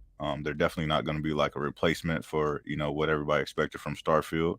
But, in regards to, it's just kind of filling gaps, they have potential to do that. We just don't know, what their plan is. And I would think that, when you kind of take those big games off the shelf prior to even having a showcase, that you would have something to kind of fill those holes, because everyone's expecting those games to be there. Mm-hmm. Like Forte said, Redfall should have been sometime in the summer. We hadn't heard anything about it at all. Starfield was highly anticipated. They had put a date on it. They took those games off the shelf in May, and then announced the showcase would be in June. So I would assume that they would have something to kind of fill those holes. They probably won't be as big as what Starfield is expected to be, but I think they'll have some things to kind of fill the gaps. I think that a Plague's Tale 2 is out this year, maybe. So that goes day and date in Game Pass. Year, They have a couple smaller titles that are supposed to be hitting Game Pass as well. So I think they have a strategy of how they're going to end the year, and then kind of go into 2023. If those two games from Bethesda are going to be at the top of the year, then they have plenty of time to kind of fill out the rest of the year with other big announcements. So I guess we'll see in a few weeks, because June 12th is kind of right around the corner. You guys thinking what I'm thinking too? I don't know if we're going to see anything as far as dates go with this June show. I'm not Talk sure if about- Microsoft is comfortable. Like, let's say they show Contraband. I don't know if they would slap a February 2023 date on it. I don't think they would. I don't think Nah, if especially it because they yeah, have no control over that. That's games being made by Avalanche, in a yeah. partnership with Xbox Game Studios Publishing. So Well, I I, was giving an example of just one that came to mind, but I'm saying I think due to this delay, a lot of this we may see things that say like spring or fall, maybe. I'm just curious if you guys think that Microsoft would even mention dates at this show. I think they're just going to show games and not really put timestamps on them as far as I think if it doesn't come out this year, you're not gonna get you're just gonna right. get Windows. Correct. Yeah, Right, right. that's where I'm at, Forte. But I think the windows are still good. I mean Yeah. I honestly don't know because as I mentioned I can't remember last week or something. Historically, if you go back to E3s, Microsoft has walked away from their presentation having put some type of date, time window, year, something around those games with higher granularity than the concurrent Sony show. So I mean, so we have that past history, but I agree, Mooch. I think there may be a tendency to walk in here and be gun shy about putting dates out there. But the other thing is, this whole thing about the Starfield date, especially, that also may be chalked up as just a Todd Howardism, right? Because not only did he put the date out there, but it seems like he jumped up and down on the table about that date for the last several months, and now they've all got egg on their face because they had to delay. So it could be looked at as it was just a Starfield, Todd Howard, Bethesda blip, and they might just go with business as usual. But I will say, from a Game Pass subscriber perspective, again, it's mostly about uncertainty and lack of confidence. And if that uncertainty and lack of confidence gets reinforced when there's not some type of time box around when content is supposed to show up to fill up the bucket. That's a good point. Good point. I do think that we are man, it just sucks because we are going to get to a point where a lot of games are just going to release, and it just keeps getting that moment just keeps getting pushed back. Like we say 2023 was going to be that moment. Now it looks like 2024 could be that moment. And I definitely hope when they say first half of 2023 for those two games, Redfall and Starfield, I do hope that really holds up because I really don't want to see the 2023 games that were slated for the holidays, which could be something like Avowed or something. I don't want to see that get pushed into 2024 because of the fact that they just have too much content at one time. Because like I said, the biggest thing about having a service is you kind of want to give breathing room to some of your games and stuff. And I think if they end up having to force something like Starfield towards the end of the year, especially if you have a game like Avowed that was set to come out at the end of the year, you got, two, not the same type of game, but still big RPGs that are releasing. And you kind of want to give both those games like a little bit of chance to breathe. And that could possibly push something like, Avowed out of the year into the beginning of the next year. So I'm really hoping that they stick to the first half because that won't really magnify any issues with the second half of the year. But I guess we'll find that out as time happens. Yeah, I So don't know. once the games start flowing, how many games do you actually expect them to release it? 3 to 4, First party, 3 or 4 a year. 4 year. 3, well, at least 3. Because 4 is basically if they're working at peak efficiency, which Xbox hasn't done in ever, it seems. 4 would be the number because then you're hitting at least one every 3 months. But 2 to 3 would be the best case scenario. I honestly believe that I think a lot of people would be happy with. What I was going to say about what you said earlier, Forte, I don't know what'll hold the most sway over that release plan for Redfall and Starfield, whether or not it'll be content driven or kind of spreading out their opportunities best. But what I will say is one consideration they will definitely be taking into account is the fact that their fiscal year ends in March. Exactly, yeah, in March. So the question with that is, if Redfall is ready to go, would you put Redfall out, or if they're both ready to go, like say Redfall has a March date and What's Day has a February date or whatever, are you going to release them both then? Or are you going to like start the new physical 2023 out with a big game too? I personally would, because I mean, and I may be thinking about it. I don't know that the demographic of player overlaps that much between somebody who's going to be hardcore Redfall and somebody who's going to be hardcore Starfield, and I don't feel that Starfield really cannibalizes the user base for Redfall. I agree with that.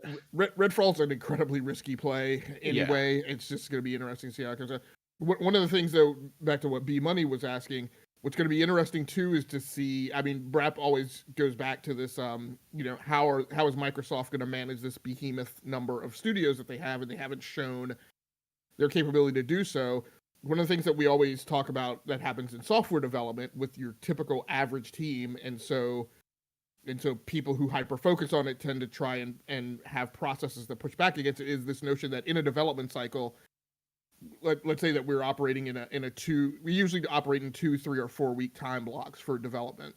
Mm-hmm. And so what will often happen with an immature team who hasn't really settled down into kind of a good performance profile is the sprint will start, and we keep charts on like the progress of tickets, right? And you'll get into week 2 and nothing will be in progress, right? Or a bunch of stuff will be in progress, right? And then you get into near the end of the second week and nothing's completed. And then all of a sudden in the last 2 days, everything goes to completion, right? That tends to be not a good thing and shows some bad behaviors going on in software development. So what's going to be interesting, if I blow that up to a larger scale and talk about release planning and cadence, Microsoft has a tendency to book all of their big releases in the bottom half of the year. Yes, they do.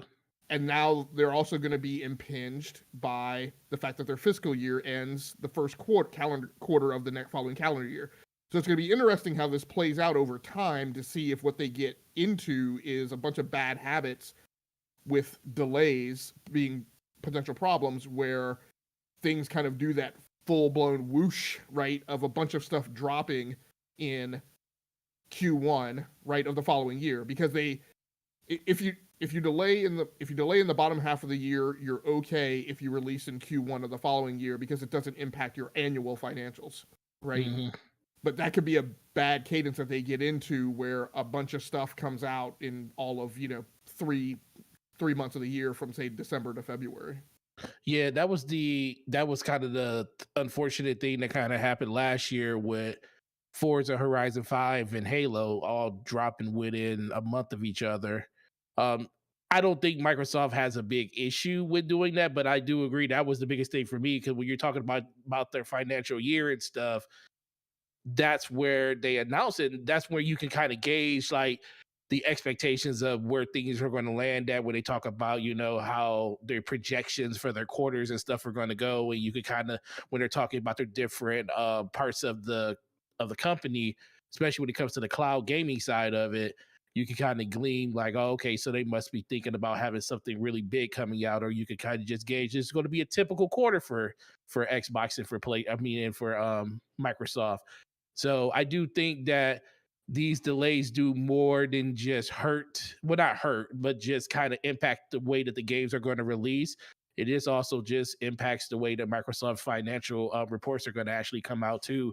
And I know they definitely want to end the year talking about, especially on the cloud side of it, like how many more users, acquisitions and stuff like that, who they partner with, who they sold their cloud gaming service, not their gaming service, but their cloud services to, all based off of the ecosystem that they have built up around Xbox and just people that are messing around in that server and stuff.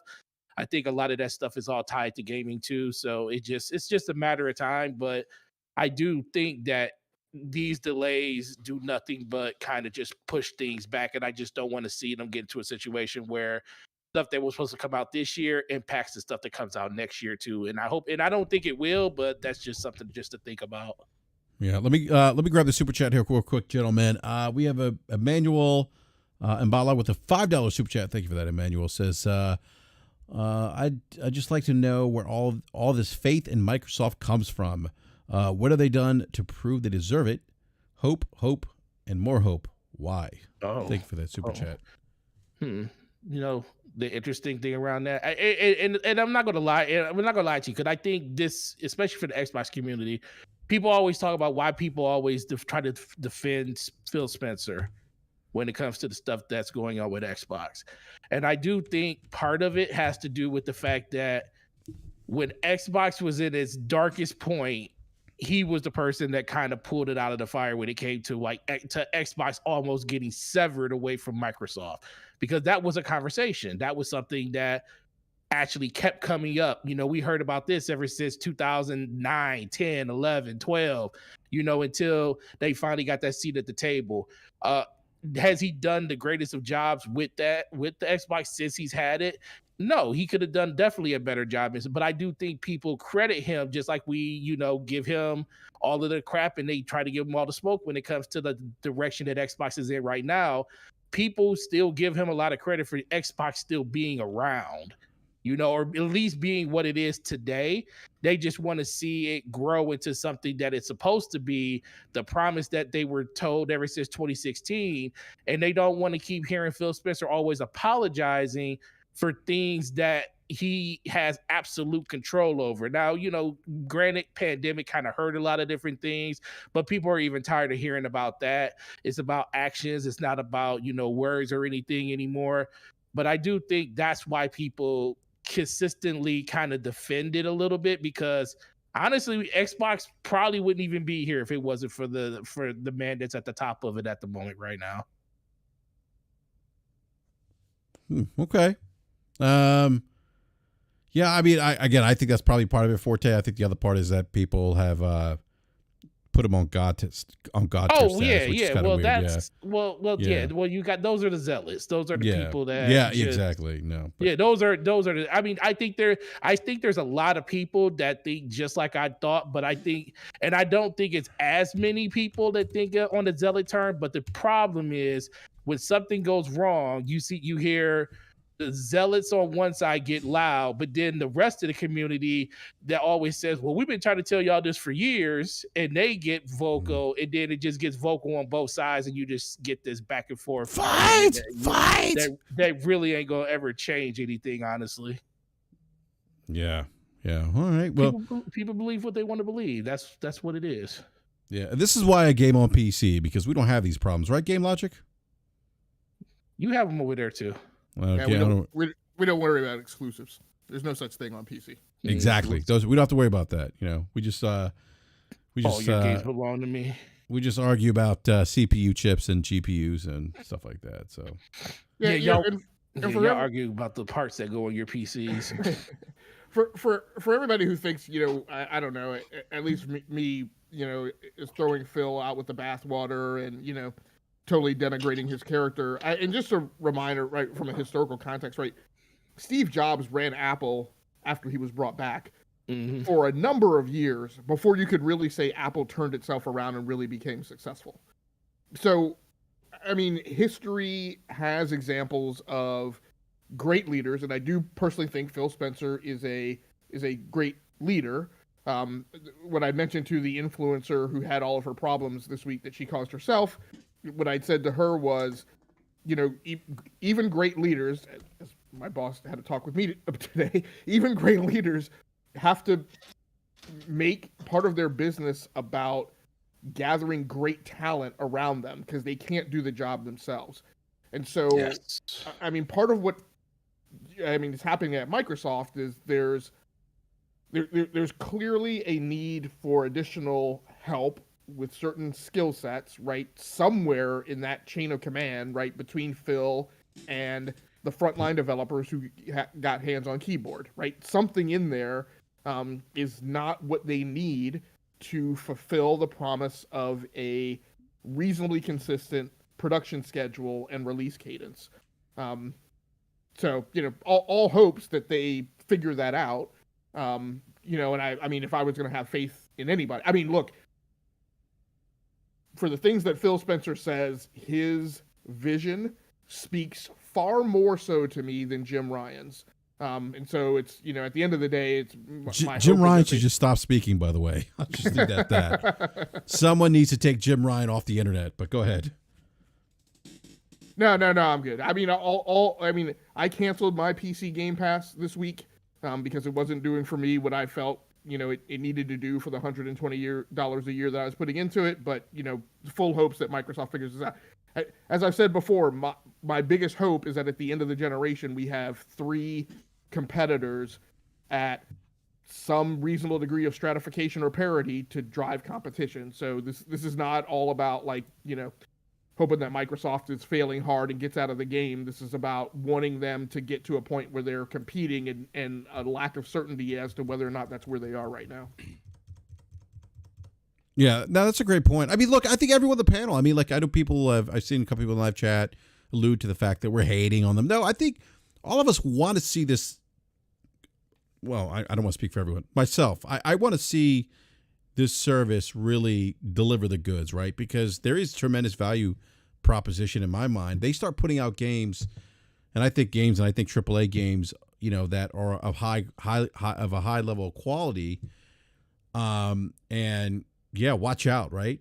I mean, like, imagine, you take like the Xbox, just take for example the OG Xbox. There, imagine Halo, the first Halo, the first Splinter Cell, which was timed exclusive.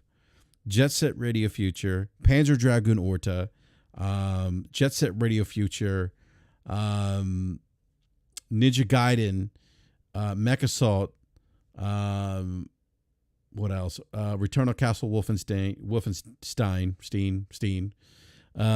Imagine like, all those games, coming in Game Pass day and date, right? The caliber of those games. That's kind of like what I bought into. And what I want to see, I hope to see that, right? Because, I mean, that ultimately, that happens, we win as consumers.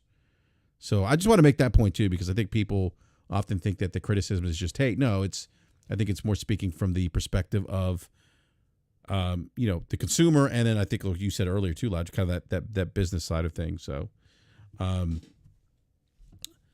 do me a favor, everyone. Please hit that like button if you haven't done so already. I think we have, what do we have here? Let me sec here. I don't know, like 100 and some people watching, 164 people watching. Hit that like button. Hit it.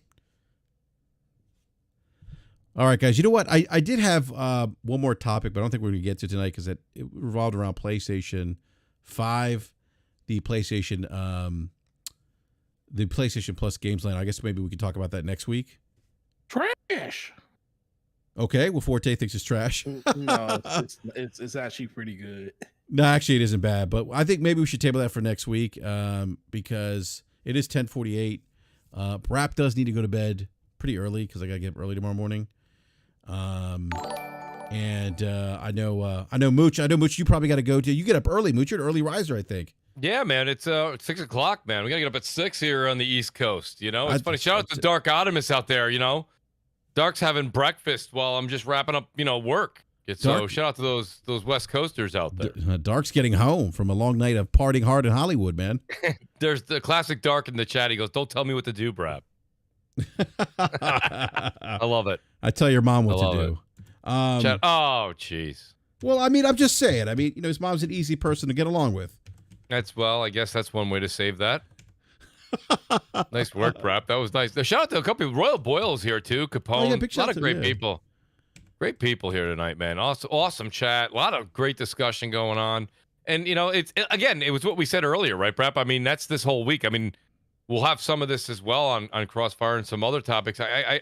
It's community news. You know what I mean? Because there's really nothing been late breaking from any of the big three. And I think that's because every single week that we inch closer to June, July, August, you have Xbox in June, probably, I would say, PlayStation in July, August, and then we're going to hear something, whether it be a few small directs or one big show from Nintendo.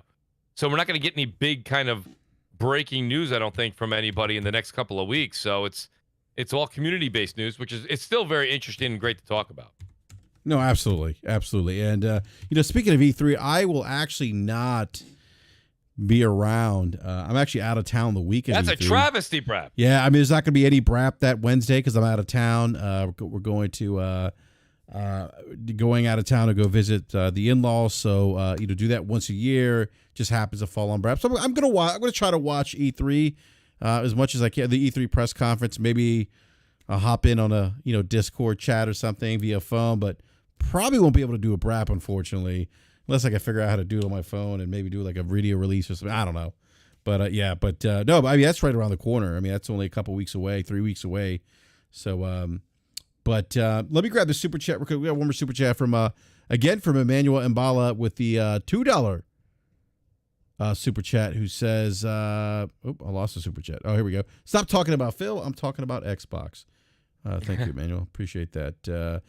One more thing. I'm going to go ahead and drop an Xbox digital code here in the live chat. So, as they say, come and get it. There it is. And Mooch, you cannot grab the digital code, man. Sorry. It's just about to do the Control V. Damn it. Yeah. All right, that's fine. No soccer accounts either, Mooch. It's legit. No, legitimately, it's just it's a bad habit. Yeah. If I see Mooch spelled backwards, I'm gonna know it's you. That's so great. I'm serious, man. Mooch, you get up at 6 o'clock in the morning. I don't know how. We talk like sometimes like late morning, and you have so much energy, man. I don't know how you do it. I'm telling you how I do it. It's about 8 cups of coffee. You know. It works like a charm, man. In case you guys aren't coffee believers, that works. So yeah, I talk to BRAP usually 10 o'clock, 10:30 in the morning. Sometimes I'll get a phone call from the great BRAP.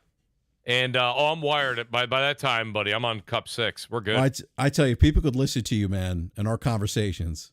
Oh, man. Yeah. And then BRAP's like, well, I got to go. I got a business call. He's like, I hope I got your blood pressure up. I'm like, you certainly did, BRAP. You certainly did. Now my 11:30 meeting's not going to go so well. Yeah, you're going to Bobby Knight that meeting. But anyhow. Well, look, I want to give a shout out to everyone in the live chat. Please let me know if somebody grabbed, that digital code. Please let me know. But want to give a big shout out to everyone in the live chat. Thank you so much for hanging out with us this evening. Really appreciate it. Please hit that like button if you're new. Subscribe, hit the bell notification so you're alerted when we go live. Also want to give a big shout out to the panel here. Give a big shout out to our returning guest that we had on tonight. Hold on just a sec here. Okay, sorry about that. Big shout out to our returning guests here. Big shout out to Game Logic. Game Logic, thank you again, man. For answering the call at the 11th hour, man. I really appreciate it. No problem at all, man. I know lots of people don't like me showing up, but I appreciate you inviting me regardless. No, man. We certainly enjoy the conversation as always with you, and we got to get back into some. It's funny. As critical as we are of Halo, we do play Halo quite a bit. I think that surprises people sometimes, but I don't know how y'all do it. Hey, you know what? Go ahead. Let me summarize the perspective. It's because the game is great when you're on the battlefield. It's when you're off the battlefield that you get exposed to all the drudgery. So. Oh, okay. Yeah, you're right. You're right about that. Yeah, it's kind of like a bad season of Destiny, Forte. That's true. You can't, and that's for 3 months. Yeah. Oh, yeah. That's much less pain than 6 months. Jesus. But when Destiny 2 says narrative content, it's actual narrative content. It's actual narrative content, right? It's not multiplayer events with cutscenes on the front end and back end. Oh yeah, that's not narrative content for sure. But no, Game Logic, we got to get back on Halo Infinite, man. We started playing some King of the Hill. We kind of threw that into our rotation of Team Slayer, and that's been great, man. I've really enjoyed it. That's what's up. Yeah. I'm sorry. Here, hold on just a sec. All right. And then we got Mooch. Mooch, man. Hey. Hey. Great show. Great show. Thank you for It coming was a back. great show. Hey, thank you for joining us, man. Definitely, really always appreciate having you on. And, I'm looking forward to Crossfire on Friday, man. Absolutely, man. It's going to be great. Thanks for that plug right there. Crossfire, 7 p.m. Eastern time over at Mooch TV. Drop the O's for zeros, guys. It's M00CH TV. And, it's going to be an outstanding show Friday. I've already got a couple of great special guests lined up.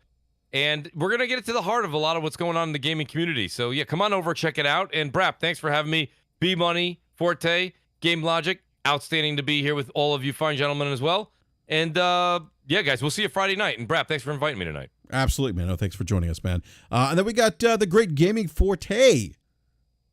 What's up, Yo. Forte? Thank you. Hey, by the way, Forte, you are going to have great DPS. Always great, by the way, man.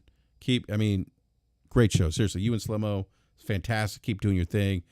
But is it on your channel next week? Or I'm sorry, next week. This week? It's on Slow Mo tomorrow. Slow-mo's- Yeah, okay. Slow Mo. Gotcha. Slow Mo Okay. tomorrow. So we're also working on making it so it's on its own individual channel. So sooner or later that will happen. But yeah, tomorrow 9 p.m. Slow Mo's channel DPS. Memberships will be live tomorrow. So if you fancy, come through and drop some more support. But for myself, Gaming Forte everywhere: YouTube, Twitter, Xbox Live, PlayStation, and enjoy the games you're playing. Twitter is a joke. Well, it could be fun sometimes, but not this past week. And well said, Forte. Well said, sir. It can be fun sometimes. But yeah, man, just like I said on Twitter, just remember, if you're one of those people that take it way too serious and you get upset for stuff you see on Twitter, just walk away. No reason to let that ruin your day, man, because it's just a gaming community talking about games, and that's what they're passionate about. So don't get too hyped up, or don't get too caught up on all the other stuff that happens on there. But have a good week. See you guys tomorrow. Yeah, no doubt, man. Please check out DPS tomorrow night. Great. They always put up great content, great show. So also we got B Money, B Man. Always a pleasure, man, having you on, and let everyone know where they can find you, man. If you want to be found, that is. Yeah, you can find me everywhere. Same name, B Money 101. I haven't been on Twitter lately because it's been a joke over there. But you can find me on the local gaming platform, a PlayStation, Xbox, or PC. So hit me up. No doubt, B. No doubt. You ain't got nothing for us to know about, B? Yeah, I was about to ask him that. You beat me to punchline. No inside scoops Yeah, or B. anything? Any spicy stuff for the summer, man? Anything? What do you think, man? I mean, everything's kind of quiet right now. The birds ain't whispering to you lately? They've been talking, but it's nothing I can really speak on Nothing yet. you can parrot yet. Okay, got it. Not yet. But there should be a lot of stuff coming over the next couple of weeks. So stay tuned. I just want to know if Sony is purchasing Ubisoft. That was on the talks a while ago, man. They kind of put that on the shelf, man. Ubisoft's financials is a fucking mess. You're right about that. If you want to talk about a company that needs to get their shit in order, it's definitely Ubisoft. Wow. They got a bunch of games in production that'll probably never see the light of day. Oh man, I hope Splinter Cell is one of them. That's a lot of money being lost right there. Yeah. All right. Well, B, please, if you hear something, let us know, man. On the DMs, of course. For sure. On the DMs, of course. So, all right, everyone. Again, thank you so much for watching the show. I really appreciate it. Please hit that like button, subscribe, hit the bell notification so you're alerted when we go live.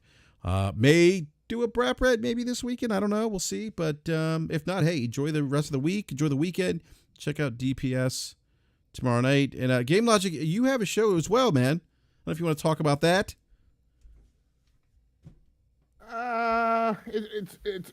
It's called enough to keep going. 2 is the number 2. You've seen me drop stuff in chat, so you can follow Rounding Off Infinity, and then you can follow that route over to Enough to Keep Going. I don't think it's a show that, admittedly, a lot of people will like because it tends to be more serious and business related and not as entertaining or comical. But if you're looking for kind of informational podcast that talks a lot about software development and the business side of stuff, then you're certainly welcome to stop by. We also talk about what games we've been playing too. We've actually been trying to make that kind of the central part of the show, but we do talk a chunk of about the business and development and the technology and hardware side. So are you saying that people don't want to hear about the business and technology side of the conversation? Yes, and I'm saying I understand and I accept that. Look, man, but I thought everybody out here that went on Twitter thought they knew all about the business and entertainment and technology side of it. I thought they already knew. There's plenty of people who say that they do. But and there's plenty of people that when they talk about it on their podcast, they talk about it, to clown on another brand, but that's just not the way we approach it. So, okay. But I get that that's not what everybody's out looking for. Cool. Yeah, no, go through and check it out anyway. No, it's just it's super insightful. I actually was a guest and we were talking about Elden Ring and seriously, it really is a great show. He ain't fall asleep, did he? Game Logic. I don't fall asleep on shows, sir. No, he was really into it. I think he really enjoyed oh, that's good. getting an opportunity to just talk about playing games. That yeah, should be absolutely, refreshing. absolutely. It was really refreshing. Actually, I was like, oh, okay, this is what it's about, you know. So, but anyhow, So we don't do that. Huh? We don't do that on this show. No, we do that. We definitely do that. Let me but, stop. I'm just messing with you, man. No, we do that. But all right, everyone, have a great evening. Enjoy the weekend. We'll catch you next time. We are out. Have a good night. I can't find the end. Well, I can't even find the end button. Enjoy your Golden State Warriors up by 30 points right now. Woo. Okay, now we got to go. Let's all right, go. we're out. Peace. Man, they up by 30.